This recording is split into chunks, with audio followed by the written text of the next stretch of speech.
Right, hello and welcome back. I'm just going to talk about my Nikon Z85. This is the Z mount version of Nikon's 85mm f1.8 lens, and obviously this only works with the Z mount cameras. The Z50, the Z5, the Z6, the Z7, the new Z6 II, Z7 II. But if you put it on the Z50, obviously it's going to be a 1.5 times crop. So there's already been some reviews, obviously, about this. It's been out for a while now, but just wanted to give my 2 cents on it and talk about just the basics of the lens and what I like about it and what I don't like. There's not much that I don't like. I just start off right off the bat. I'll say the only 2 things that I wish that was different about it. I wish it was a little bit smaller compared to the 85mm f1.8 G f mount lens. You know, it's a little bit bigger. The lens hood obviously makes it quite a bit bigger, but for the performance, I'm happy to sacrifice a little bit extra size. It's really not that much bigger compared to the f-mount lens, and but it is really excellent optically. The other thing is, I wish it was a little bit had a little bit close focus distance. I can't remember the specs off the top of my head right now as far as what the minimum focus distance is. And keep in mind that's from the sensor, not the end of the lens. And so to me, it matters what the distance is from the end of the lens to what I'm trying to focus on. I would just rather it be maybe no more than a foot. That'd be great for me as far as the close focus distance. But, still, from the end of the lens.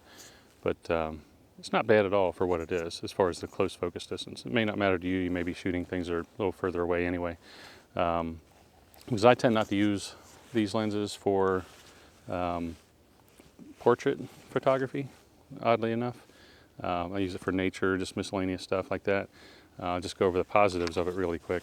It is super sharp compared to the f-mount 85mm f1.8 lens Nikon. Wide open at f1.8 is really sharp. With that f-mount version 85 1.8. In the past, I would never really use it at f1.8 unless the person or the subject was further away. Because if you're kind of closer to the subject and you can see it, more filling the frame more, you would notice that at f1.8 on the f-mount lens, it just wasn't really that sharp. But this one definitely is, and the bokeh is beautiful, or bokeh, however you pronounce it, B-O-K-E-H. The background blur, or the blur in front, whatever's not in focus. It is really great, and the one on the f-mount version was pretty good too. But this, again, is just a step up. Now this is weather sealed. The other one wasn't. The f-mount version. It does have an autofocus and manual focus switch on the side, but that's really it as far as any kind of switches on the lens. I think I said it was weather sealed. The other one wasn't. It does come with a little pouch. I think it's just a little cloth pouch. And one thing to keep in mind, most of the lens, like this part here, is I believe that's metal. There's this little section here is plastic or kind of polycarbonate or whatever it is. The focus ring is metal, and there's this part on the end is plastic. But one thing to keep in mind about this focus ring, if you're the type of person that likes to keep their stuff in as pristine condition as possible for selling later if you need to, and always I would recommend keeping your boxes if you're buying something new, because it does help with the resale value. If you get a little ink mark on my thumb, if you ever see that. But what was I saying? If you're buying something new, you make sure you keep the boxes and all the documentation comes with it. I do think it helps with the retail or the resale value. But I was just saying, be careful with this focus ring because it is metal. So if you start setting it against something that's going to scratch it, it's going to really show up any little scratches on that where the paint's kind of knocked off. So just keep that in mind. Personally, I'd probably rather this be just kind of rubbery surface. It doesn't matter to me. But, it is a nice looking lens. Nikon seems to have kind of gone a little Spartan on their design for these lenses. It's not really, I would say as pretty as something like an Olympus lens, like the Olympus 12 to 100 lens, the 24, was it 12 to, crap, I can't remember now. I think it's a 12 to 40, so it's like a 24 to 80, I think, on their lenses, but if you've seen those Olympus lenses, Olympus does a really nice job of making a really pretty lens also. But most importantly, obviously, that it performs well, and this one absolutely does. So it's a great lens. I think it's around $900 normal price. Was on sale. I got it for about $800 here in the US. So I don't have tons of photos in my gallery right now, just because I got it towards the end of the season.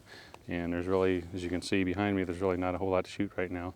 And you know, and I don't do a lot of portraits, so I'm not really going to have a lot of portraits on my website, or maybe none, other than maybe some of myself. But you know, I can't really say much more about it other than it's absolutely worth the money. It is really an excellent lens, and if you need a nice 85 and you don't really need the f1.4 aperture, you could save some money and get this one, because it's absolutely top-notch lens as far as performance. And you know, again, it's just a great lens, and I would highly recommend it. So check out my photo gallery with this lens. I'll put more and more pictures in there over time, and definitely next spring, you know, this coming spring, I'll have a lot more in there as the scenes get more interesting. And the way I use it in 85, I wouldn't really take it on a trip normally, because I would want to have the most versatility as I can. So I'd take something like my 24-200, or definitely the, you know, the 24-70, which I'm recording this now. This is being recorded with my Nikon Z5 with the 24-70 f4 lens, and of course the Z mount lens. So I would take something like that. I wouldn't normally use the 85 on a vacation or something like that, because I just, you know, you never know what you're going to run into, and you can't shoot every scene with the 85. You know, you need the wide views also. So that's why I wouldn't have as many pictures from the 85 in my gallery right now, because when I go on vacation, like I did last week, I'll take the 24-200, and probably wouldn't take the 24-70. There's really no point in it, because the 24-200 is a great lens, but the 24-70 obviously is sharper, and is a constant f4 aperture if you need that. All right, well, thanks for watching. I hope it was a little bit helpful, and appreciate your views, and thank you so much. Let me dig into my pocket here, end the recording, and thankfully it still is recording with the SnapBridge app. All right, well, thank you. Goodbye.